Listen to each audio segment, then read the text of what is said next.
உலக மக்களே வணக்கம். தமிழ்நாடு அரசே வணக்கம். இந்தியா அரசே வணக்கம். உலக அரசே வணக்கம். இந்து மக்கள் எங்கே இருந்தாலும் சரிங்களா சார், அவங்க தவறான வழியில் போனால் சரி செய்கிறது யார் சார்? அரசு தானே சரி செய்யணும். உங்கள் வீட்டு குழந்தைங்க, ஆண் மகனாக இருக்கட்டும், பெண் குழந்தையாக இருக்கட்டும், தவறான பாதையில் தவறான செலவு செஞ்சால் நீங்கள் தட்டி கேட்பீங்கள? பிள்ளை தவறான வழியில் போகுது, தேவையில்லாமல் செலவு செய்யுது என்று உங்களுடைய குழந்தைய, மகனை, மகளை தட்டி கேட்பீங்க, சண்டை பிடிப்பீங்க. அப்போ இந்து மக்கள் தவறான ரூட்டில் போகுது, யாரை தவறான ரூட்டில் திருப்பி விட்டாங்க. இது எப்படின்னா,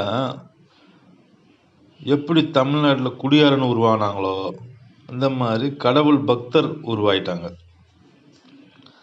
கடவுள் பக்தரையும் குடியாரனையும் திருத்துறது எவ்வளோ கஷ்டம்னு தமிழ்நாடு அரசுக்கு தெரியும், இந்திய அரசுக்கு தெரியும்.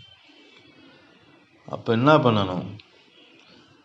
ஒரு மதம் கெட்டு சீரழிஞ்சிக்கிட்டு இருக்கு,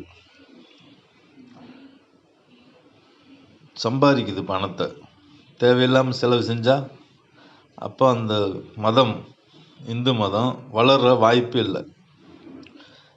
இதுக்காக ஒரு சமுதாயம் உழைக்குது, இந்து மதத்தை எப்படியாச்சும் கெடுக்கணும்ட்டு. இது இந்து மதத்துக்கு தெரியல.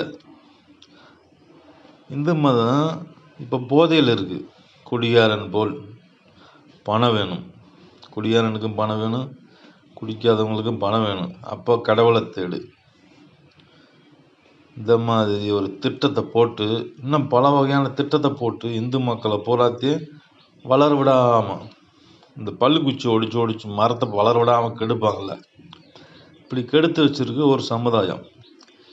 இது எப்படி சரி செய்கிறது? யார் சரி செய்யணும்? இந்து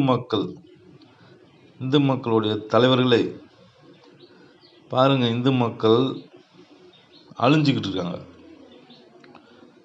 இந்து மக்களுடைய வருமானம் பூரா ரோட்டில் போய்கிட்டு இருக்கு, காற்றுல பறந்துக்கிட்டு இருக்கு. சரி செய்யணும் சார்.